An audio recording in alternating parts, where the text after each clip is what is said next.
Super. Welcome, Beady friends. Thank you so much for joining me here for another fantastic class in the Michaels Community Classroom. I am Meredith Roddy from Beadalon and Artistic Wire. I have taught classes for the Michaels Community Classroom for over 4 years now. I can't even believe it. Felicia, that has been as long as our partnership. Felicia is the wonderful moderator who is here today. Thank you, everybody, so much for joining me on the live. If you are here live, welcome. And let me know if this is your first class.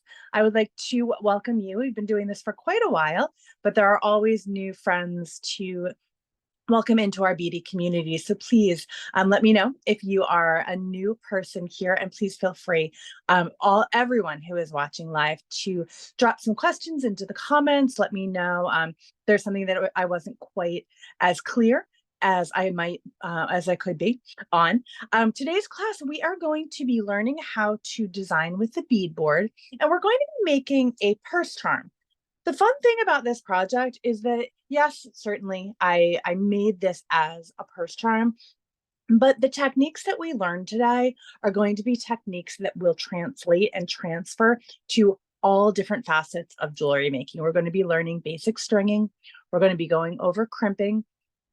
And this particular technique can be used. I was kind of brainstorming of different things that this would translate to, and certainly a necklace or a bracelet, but also eyeglass holders, any kind of a lariat. I have a lot of really long necklaces that I've made, and by lariat I mean all you do, and this is how we did our charm, is you make, it's called a lark's head knot.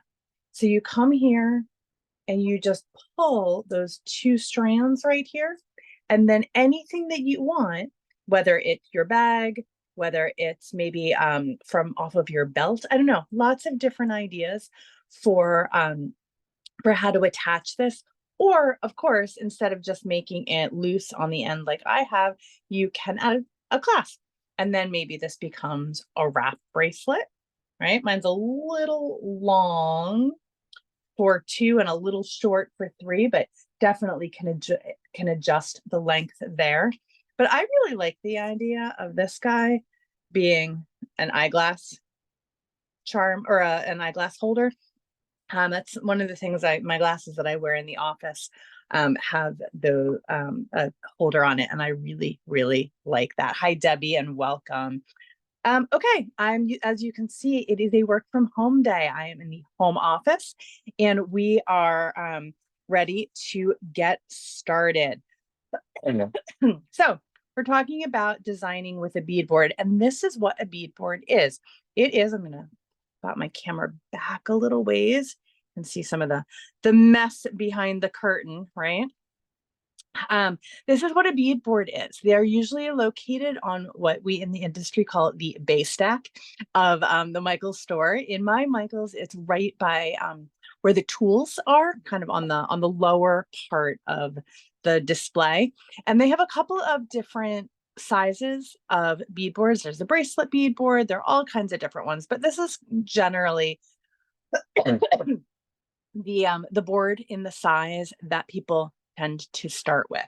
It's got some channels here. Mine has 1, 2, 3 channels, and these are really good for doing multi-strand necklaces. And in fact, some of the older classes that I've done for the Michaels Community Classroom, both myself and Sarah Lovecraft, who does designing for us as well, we featured the beadboard in several projects in different ways.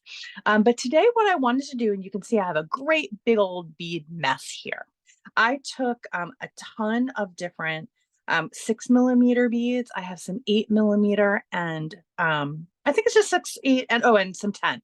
So I knew I had 3 sizes here, and some 10mm beads, all different colors, all different sizes to work with. I also have my focal beads. Those beads are here. They're the heart beads. It is Valentine's Day on Friday if we are in a live situation. And where's, okay, there. I don't miss the barcode. Where's mine? There it is. You can see here we've got the the SKU number for this. But again, I had a little baggie, right, that had a ton of different beads. I don't know if you're anything like me, but I have tons of baggies of leftover beads. If I'm kind of trying to put something together and I have a whole bunch of stuff out and then I've changed my mind, I'll just sweep those beads into a bag.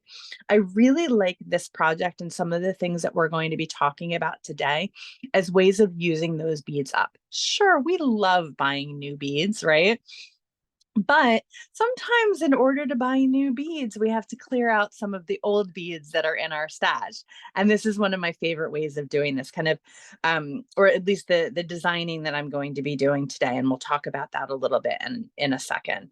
Another thing that I'm using today in the project are these bead landing bead charms.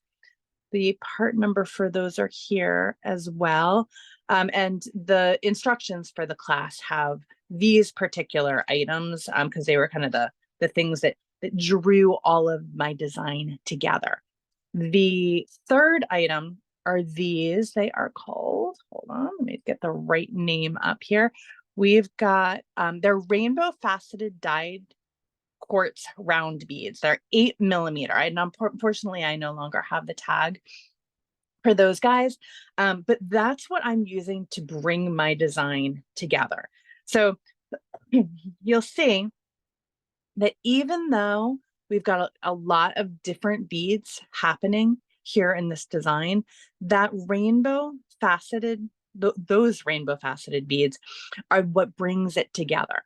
One of the things that I am always challenged by in designing is doing things that aren't quite symmetrical, or when I'm starting someplace, especially in with a bead soup situation, or as Susie mentioned, a mix situation, it's hard for me sometimes to kind of envision how a design is coming together. And I wanted to talk through one of my processes. I suppose I have many processes for doing that, because maybe it will help you, whether you're new in your journey of jewelry making or if you're a seasoned professional.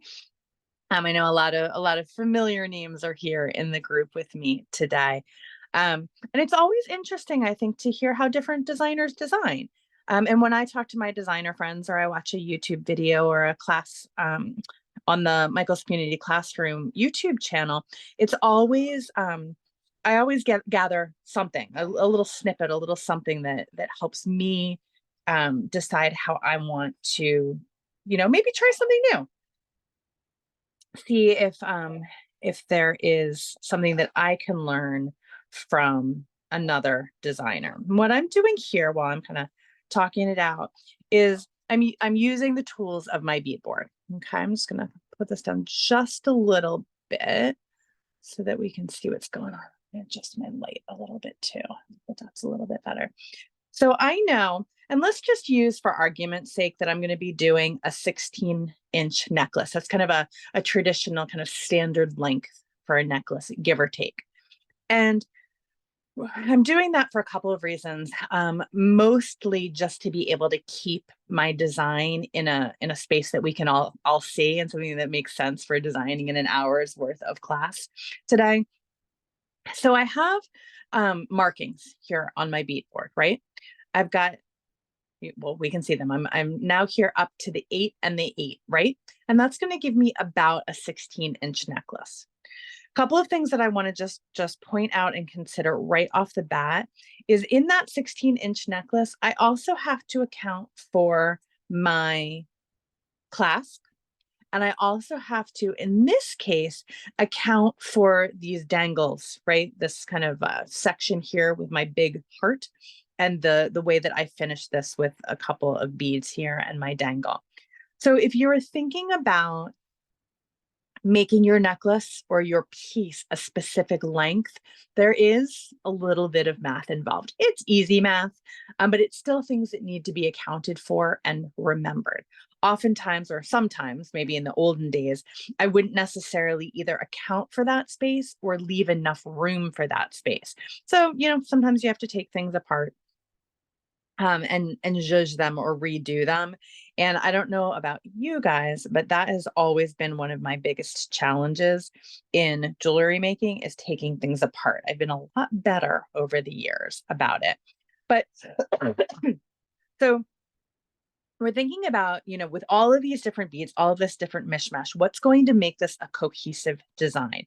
And caveat, a cohesive design for one person might be a little different than a cohesive design for another person. My cohesive design might be very different than your cohesive design. But another thing that I'm going to bring into the mix to kind of bring things together are some size 6 seed beads. I've got a lot of these guys in my stash. These are the 6.0 seed beads from John Bead, and they have, gosh, I don't even know, dozens of colors of these guys in Michaels. And in my pattern, in my original, I used a silver lined clear size 6 seed beads. But here, I just grabbed today a tube of white. I thought that they might show up a little bit better on camera, but for a size 6 seed bead, it doesn't really matter. I think you'd be able to see them regardless, but I just grabbed these ones. So I have two elements pulling this all together. I've got my faceted beads and I have my seed beads, and I'm hoping that that's going to be enough for a design. So in this one, I kept it color blocked, right? I have my colors kind of together. And I think that I want to keep that as a theme as well, because that's another thing that brings a design together, right? Is keeping colors together. You could do this, all mixed up colors, and that would be a design as well. But I really like the idea of doing it as color blocks. I don't know, it's just kind of a trend that I'm drawn to today.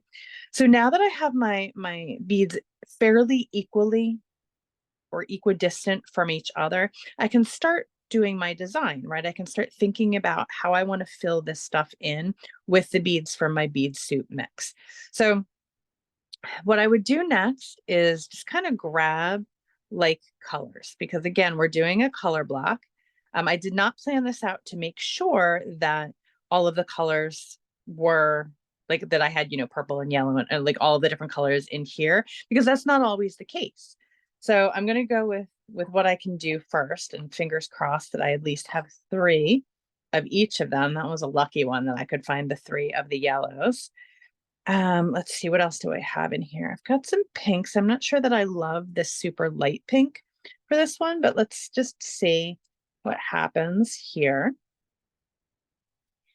And got some oranges. I promise I did not plan that this was going to all work out as well as it has, but it really has, right? We've got these nice gradations here.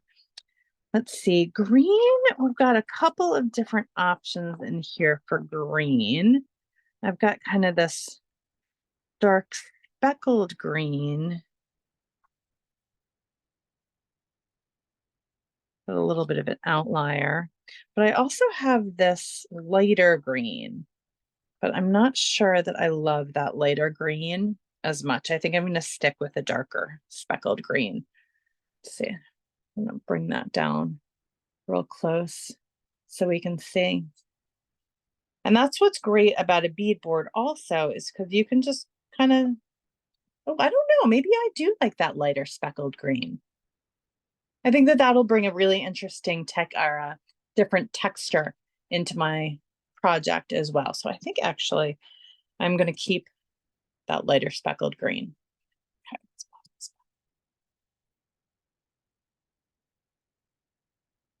there we go. I'll turn another light on, maybe help get rid of that shadow. Yeah, that's better. Perfect. Okay. All right, now let's see what we have here with blue. Oh, you know what? I have the most amount of blue. And I actually have some faceted blue beads. So again, I'm introducing a third texture into this design, but having a lot going on is okay, because there's a lot that's similar too, that's bringing things together. And that's what I'm hoping. All right, and let's see. Now we've got purple. Let's see, what do we have for purple here? I kind of have a fun periwinkle for this purple. That's actually really pretty. periwinkle color. Let's bring that down just a little bit. All right. Well, that worked out. Sometimes it works out and sometimes it doesn't. And that actually worked out a lot better than I had hoped. So I feel really good about that. But here's my challenge, right? I have the kind of the design that I want, but I have a lot of blank space. I have a lot of extra stuff. So now what am I going to do? Because I don't have any more of my faceted beads and I don't have, and I still have space that I need to pull together. So let's think on that. One of the things that we can do is pull in these larger beads here. You can kind of think about how this looks for our design. These are 10 millimeter beads from that same mix that blue, those blue faceted beads come from. Not sure that I'm in love with how that looks, but I don't hate it either. I'm also have to account for my size 6 seed beads, right? So I have to think, you know, and that honestly, I just kind of eyeball it because these aren't all pressed right up against each other. All right, so I still have a little bit of extra room. Now, this might be a really good time for spacer beads.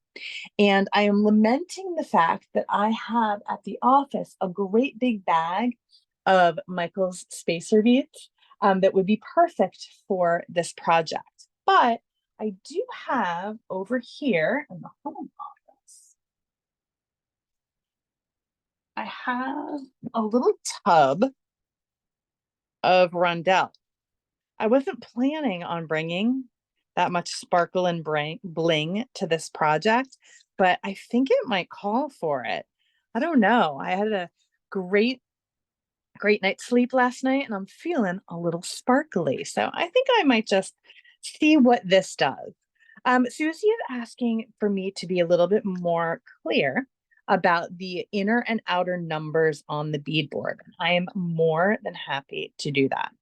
So on my particular beadboard, I have a series of numbers here on the outside and a series of numbers here on the inside. And on paper, I would say that the numbers on the outside are inches and the numbers on the inside are centimeters. But in practicality, I've never used these really as a measurement of centimeters. And I've also not necessarily used the guides on the outside of the beadboard as hard facts of inches. What I generally use them more is a proportional guideline. Because when you start laying out your design, everything is going to be dependent on what you're designing. It's going to be dependent on how you want it to lay on your neck. It's going to be dependent on what beads you're using. If you are using 6 millimeter beads, your necklace proportions and sizing and how it's going to lay on yours or your friends or your customers or anybody's neck is going to be very different than if you are using long flat beads or big chunky beads. Everything is a function of how it's going to actually end up laying on the final necklace wearer. So I treat the beadboard as a guideline, not as gospel, if that's a good designation of it. And especially because there's so many different types of beadboards and lots of different channels and different configurations of beadboards. But a simpler answer to the question is I use the outside as a guide for how long my necklace is going to be, going from 8 to 8 as a traditional 16-inch necklace, and then that straight across to kind of that 16 here not really, it's more like the kind of in between the 15 and the 16, is how it would be with more than one layer if you're doing like a 2 or 3 strand necklace. But again, I treat the beadboard as a guide. I always, use bead stoppers when I am putting the ends of my um, of my of my design. And I always try it either on myself, on a necklace bust, on a mannequin, something that's really going to show you how your end design is going to be. Otherwise, just blindly trusting in the beadboard to do what you want it to do, or what you're expecting it to do. I don't recommend putting all of your faith into that. All right, so with the sparkles against those big beads, I think that we might have enough, at least for the sake of argument, for today. So for this project, what I chose is 49 strand 024 bead stringing wire from Beadalon. Of course, you can find that on the wall in Michael's. And I did that because if we are making this a purse charm, which is, the idea for the project today, I've seen people with purse charms everywhere. I just got back from a week in Tucson at the gem shows, and almost everybody had purse charms, which I thought was so fun. And so just like another little way of just kind of making a personal expression and blinging up your outside, which I'm always in favor of. So 024 I chose because you want something, especially if it's going to be on the outside, and as a purse charm, it's going to be, banging around a lot. You put your purse down, you kind of swing it around sometimes. You might get it snagged on something when you're walking by. It needs to be a real durable wire, and a 49 strand 024 is going to be a good choice for that. So I always work from the spool if I can. That way, if I decide to change my mind about my design, I can always change it up. Going to put out some of these beads. And the other thing I really like about a bead board is it has all of these channels. So it's a really great tool for keeping things separate, but also keeping it together. And then, in at the very, very most basic is just laying out your design. Sometimes it's as easy as just having a way to keep those beads from rolling away, so that you can get your design strung up. Was it last class already? I think it was just the last class that I did, was my kind of top of the year primer on bead stringing. If you missed that, there are a ton of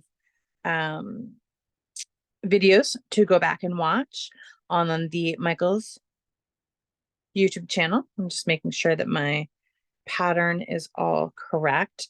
Sometimes, as you guys who have hung out with me well know, I get started, and when I'm stringing and talking together, that's how beads get missed and patterns get flubbed.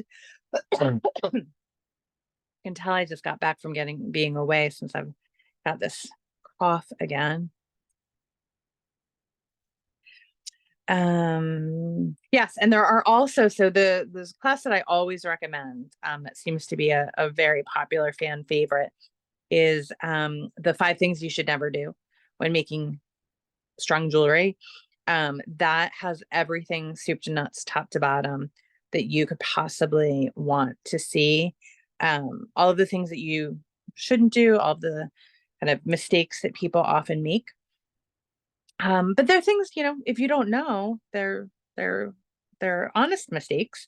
They're just things that you want to be aware of, like making sure that you're matching your size crimp and your crimp tool to the size of your wire.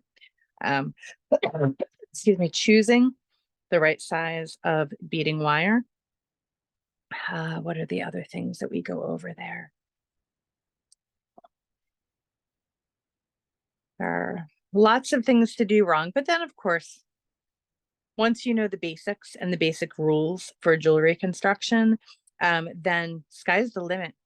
Mix materials, mix finishes, mix beads, mix metals. That's one of the things that I struggle with a lot. I don't know how everybody else out there feels about mixing metals, but that's always the thing. I like to keep my silver as silver and my gold's gold and my bronze as bronze. But then when I see people who have the courage to mix their metals, I always love how it looks. It's just one of those things that it's a real challenge for me, that and asymmetrical designs. So doing something like this that has many different beads, but it still has a pattern and it still has a common theme that runs throughout it. That's kind of a nice excuse me, a nice common ground, or a nice compromise. That's the word I'm looking for.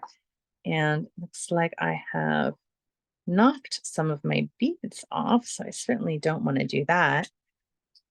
So the good thing about these nice big beads is that it's not going to take me a terrible long amount of time to string them up. And I did forget a 6 right there, so I want to go back. And you can see I'm alternating between just scooping these 6s up with my wire and picking up the beads on the outer channel. And the reason why I'm doing that is because I think it is much easier just to scoop up a seed bead than it is to pick it up and try to string it.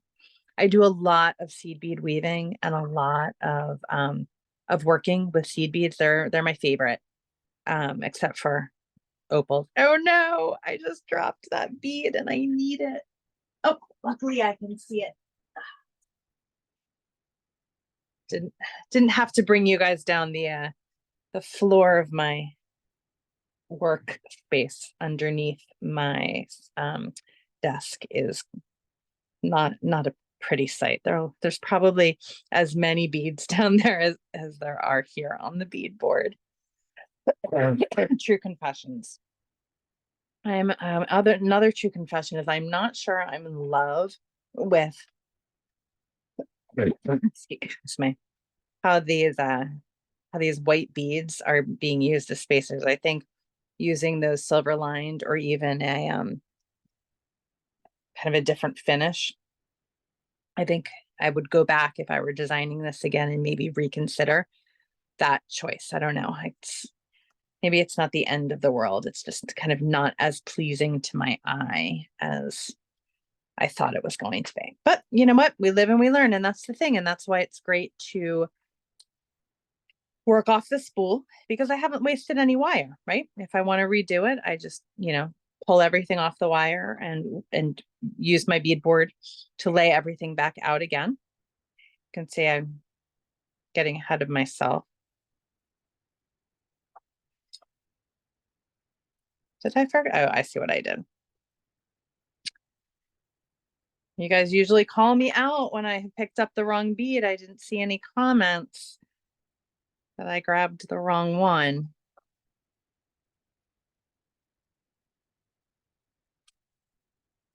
So it's funny, for those of you who are here at the very beginning of class, Felicia mentioned she teased next week's class, which I'm very excited about. Speaking of seed beads, we're going to be learning a Chanel stitch, it's actually a tubular Chanel stitch, which is one of my absolute favorite stitches.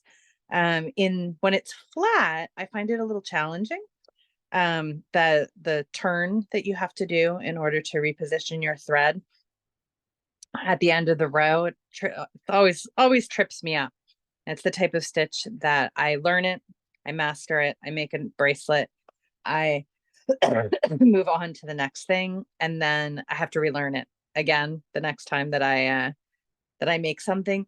Tubular is a little bit easier because there isn't that turnaround. So I hopefully you will join me for our next month's class.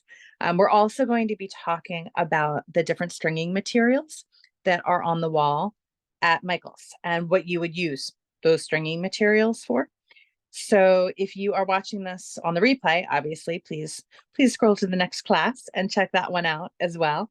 But I definitely encourage you to sign up for next week's class, because that's going to be a good one. It's kind of, we've gone over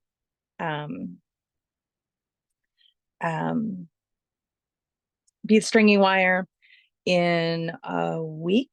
I think next Monday, actually, Sarah Lovecraft is going to be going over German style and artistic wire and talking about the differences and the similarities and what you want to use German style and artistic wire for. And then probably in another month, we'll add memory wire to the mix. I think it's always good to go over the basics, right? And then expand them going forward. Rut is asking, any looming with seed beads? I know that the community classroom just had a class with looming with seed beads. It was a super cute project. There was a heart, and the woman who taught it turned it into a pin, and I really liked that as a class, as an idea. It was a super cute one. I could do a looming class. It's not necessarily my my first go-to for teaching. I usually let the looming classes to the experts in looming, but it's always something to consider. What I'm doing now is I'm going through, I have a little container here of, what is it? It's Crimps.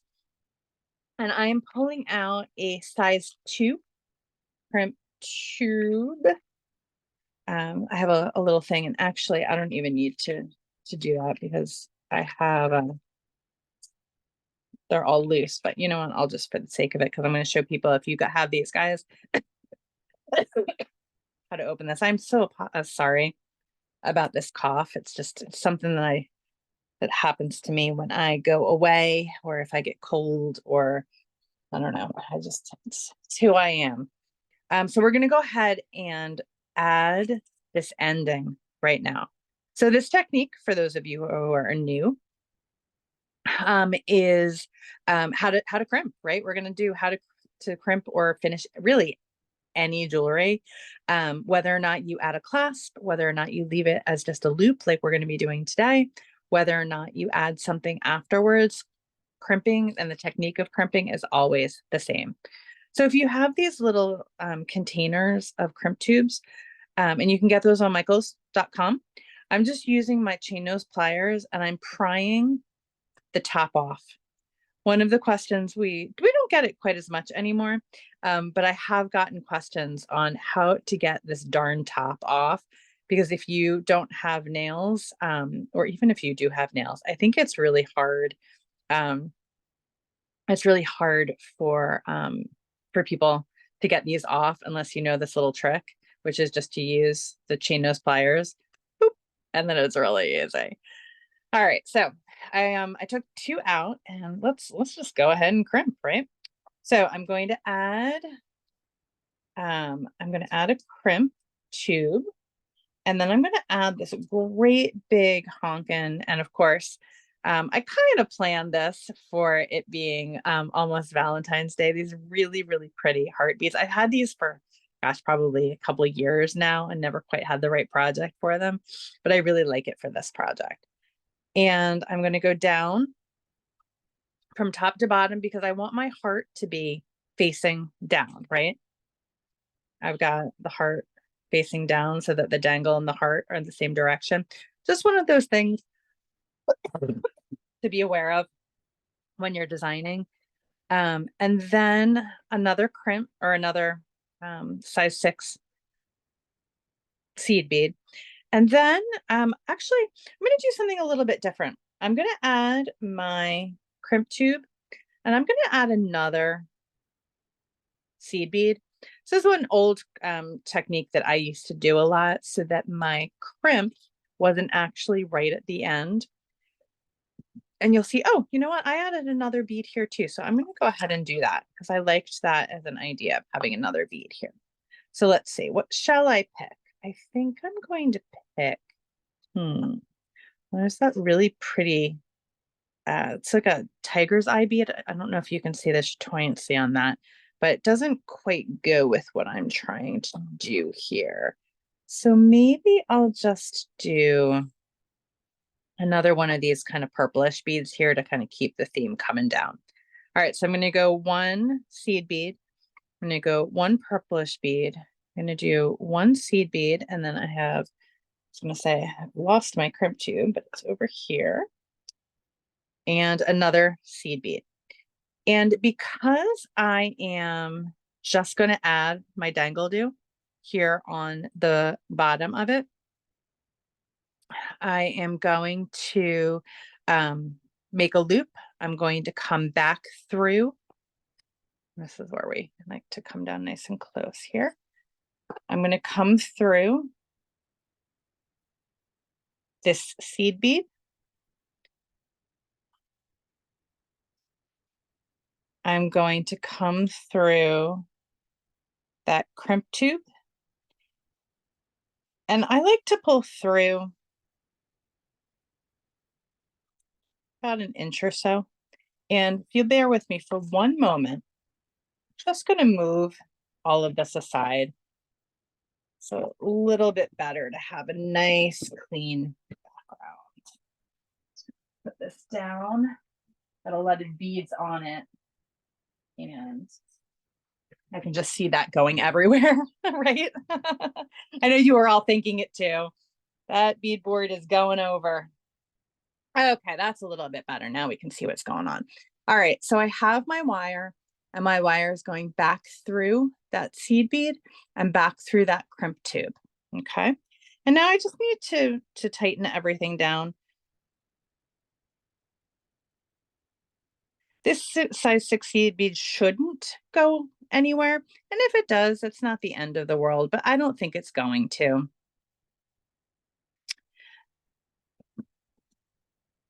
And I've got my crimping tool. And of course, I was mentioning earlier, you want to go back if you have any questions about crimp tool, crimp bead, wire, all of those different things, please go back and watch the seed bead. No, I'm sorry, not seed beads.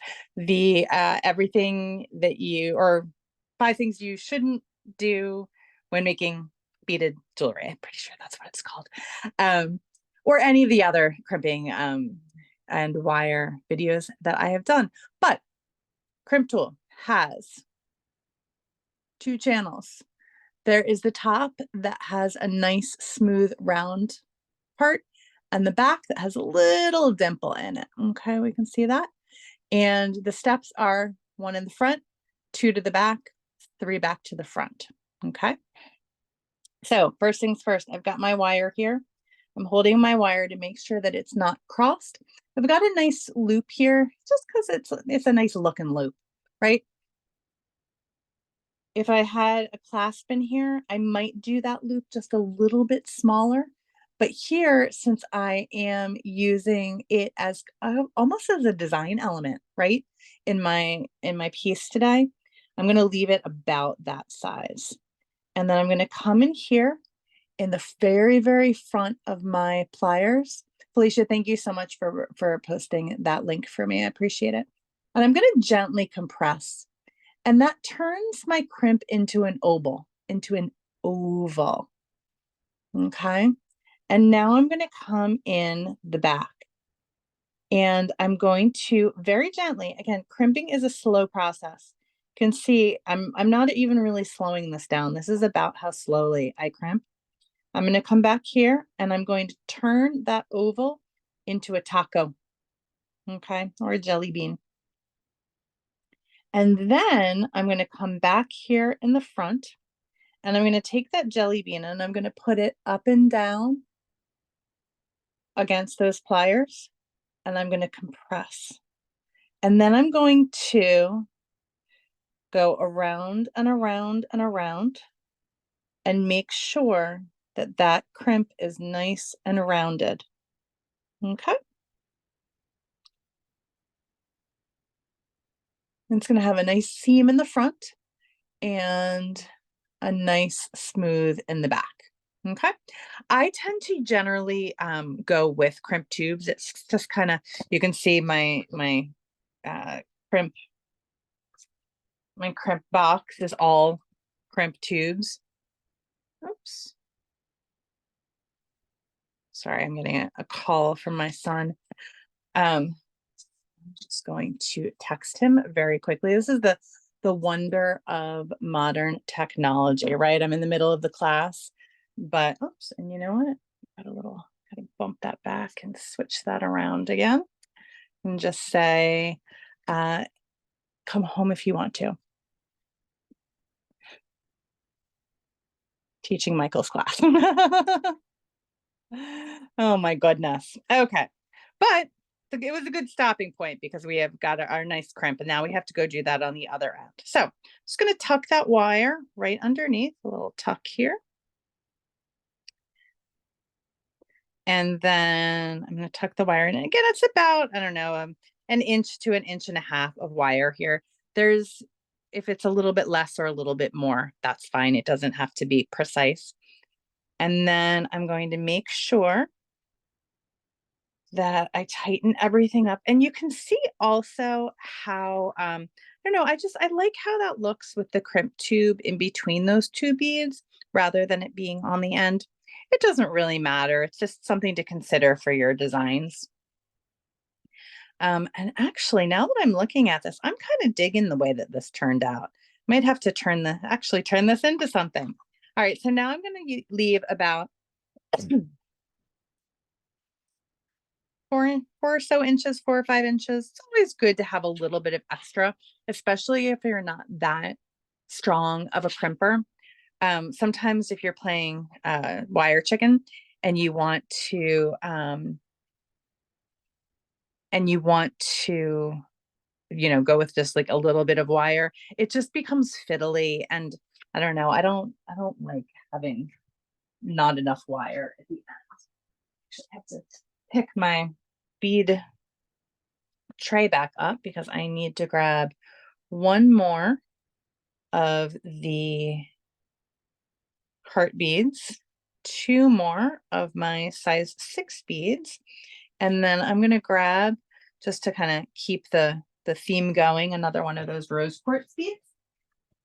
It's I went through a real big rose quartz phase a couple years ago. Oh, and it looks like I might be playing wire chicken because I did not account for all of those extra beads that I was going to add. So we can kind of watch and see what happens when you play wire chicken. Right, that's a great idea. I love the idea of a phone charm. That's one of my favorite kind of trends of all trends of the last, I don't know, how long have we had cell phones that have needed cell phone charms? I really like, and I like how people are using where did those, oh, here it is, using beaded, like a cross body strap for their cell phones as well. That's another idea that I really, really like. I feel like that would be something that you could make and sell at a festival or, a craft show that would do really, really well. Is that what you do, Brett? Do you make and sell phone charms at festivals? Because I think that would be a great idea. All right, so my wire chicken isn't too bad. All right, so now I'm going to do that very same thing. I want to try to make sure that my loop is about the same as my other loop. So let's see if I can achieve symmetry. I'm going to go back through that one bead, or the 1 size 6 bead. I'm going to go back through my crimp tube, and I don't have to work all tight up like that. I can get everything all snugged up. Just want to make sure, and this is where a good pair of readers is always good. and some patience. And you can see why a little bit of a longer piece of wire makes it a little bit easier just to have a little more purchase to get through all of these beads. And sure, I'm going to try to make it through one more. And then I'm going to use a bent chinos plier. You can use really any pliers. Here, bent chinos, regular chinos. And I want to try to make these two loops about as even as I can. And one of the things that I want to make very, very sure, and I think this was the fifth thing, to make sure when you're making any beaded jewelry, becomes especially important when you're making bracelets. But you want to make sure that you build in enough wiggle room to your design. You don't want your design to be so stiff that your beads don't have any room to dance. What that does is it puts pressure on the wire, and it can cause the wire to break, obviously, or in the worst case scenario. It can also cause the wire to untwist. This wire, where's my spool of wire? Is twisted together to make those 49 strands as strong as possible. But if you put pressure on that wire tends to start untwisting because it needs somewhere to go because it wants to dance. And so then what will happen is it looks like the wire has actually stretched, but it's wire, it can't stretch. But it has untwisted, and so it's going to put little gaps in to your design. So the better thing to do is to alleviate all of those problems and just make sure you have enough wiggle room. And so it's a little bit of a give and take. You want to make sure that everything is tight enough, right? That it looks neat, but not so tight that it is not going to lay nicely and it's not going to put too much pressure on that wire. So the way that I achieve that is let's just loop it up just like that, right? If I were making a bracelet, I would make sure that I closed it before I crimped it, and it had a lot of nice kind of wiggle room. I call it dancing. But here in this case, since it's not really necessarily going to be a bracelet, I just want to make sure that there's enough room built in here. Okay. And so I have done that. And now I'm going to go through come in here, and I'm going to do those 3 steps again, 1 in the front, 2 in the back, 3 back to the front. So 1 in the front, 2 in the back. It's a little harder to see when you're doing the second one, and the beads are in the way. That's why I wanted to make sure to really show that first one really well. And then vertically, I'm going to turn that taco into a burrito and scrunch around and around and around. And just make sure, I'd be remiss if I didn't say you don't need to or want to smush this. Sometimes people want to come in the very, very tip of that pliers and give it a little smush for extra protection. It's actually not. It is doing the exact opposite, because what it's doing is it's smushing those wires. And there are 49 strands of little teeny tiny hairs thin wires. And the worst thing you can do is crush them, because if you crush them, then they break, and then they weaken your design, and then your design could potentially break and come apart. And that's the last thing that we want, right? After we've gone through all of this effort to design it and to lay it out and to string it up, last step here is to just come in here and snip that wire off, and it'll tuck just right up into that heart bead really nicely. And I am almost done with my bag charm, purse charm, cell phone charm, whatever kind of charm. I really like the idea of doing this as a purse charm. Focus, Meredith, focus, squirrel. But I want to come in, and last, I'm going to attach. Let's say I'm going to do purple on one side. Should I do dark purple or light purple? I think maybe light purple. And then I'm going to do red. Maybe I'll do red and dark purple. And for these guys, the easiest thing to do is just cut them off of the card. And then they already have a jump ring on them. You could add an extra jump ring, but I found that the rings that that come with are just fine. I mean, they're not great, but I think in a pinch they will do. This one is a little more wonky than some of the other ones, but I just kind of gave it a little pinch there and it came back. So I think it's good enough for this. So to open the jump ring, you see how I have my 2 pliers. I do have a bent chain nose and a regular chain nose, but any chain nose will do. And I just opened it by holding one and bending the second part toward me. I'm going to put that into the little loop, and then I'm going to close it by doing the opposite. I'm just going to push it and kind of wiggle it back and forth until that jump ring is nice and closed. Okay. And then I'm going to go ahead and do this one also. So one more time in case you missed it, hold with one chain nose plier and just very gently turn your hand toward yourself to open that up. Put it through the loop and just kind of a little back and forth action to bring it nice and close together.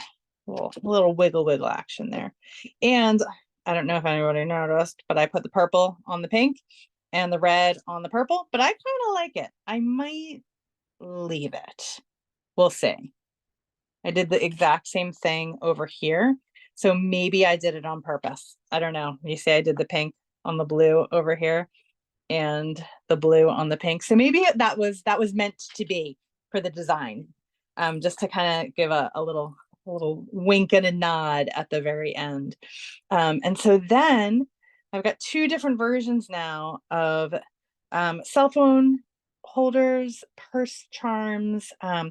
I could probably turn these somehow into wrap bracelets, which would be really fun. Maybe a little, well, no, I could probably turn this into a necklace too. I would just have to then do some adding to these loops here to kind of maybe even create a focal piece, maybe some sort of a mandala action. Gosh, so many different ideas. But at the very basic level, we've got crimping technique, stringing, working with the bead board, and then taking all of these skills to build on them. To build on themselves to create more and more jewelry. So Felicia, I think that's it. I wasn't even rushed to get us done in an hour today. I'm kind of pleased with myself. Sometimes it's been, right up against the hour and we're rushing to get finished. So thank you all so much for staying with me and hanging out. As I mentioned, we've got a lot of really fun classes coming up. So I hope you'll join me for those as well. And please, if you make something or if you're inspired by the project that I taught today, please go ahead and share them on your socials, right? You're going to do use the hashtag Make It With Michaels, hashtag Michaels Classes, hashtag Learn With Michaels. Please also include hashtag Beadalon so that we can gloat and show off over your skills as well. And if you want to find me on Instagram, you can find me at Meredith Joy Designs. I don't post as much as I should, but I'm trying to be better at that. So thanks so much, Felicia. You're an awesome moderator as always. Thanks for everyone for hanging out with me. And until next time, happy beading.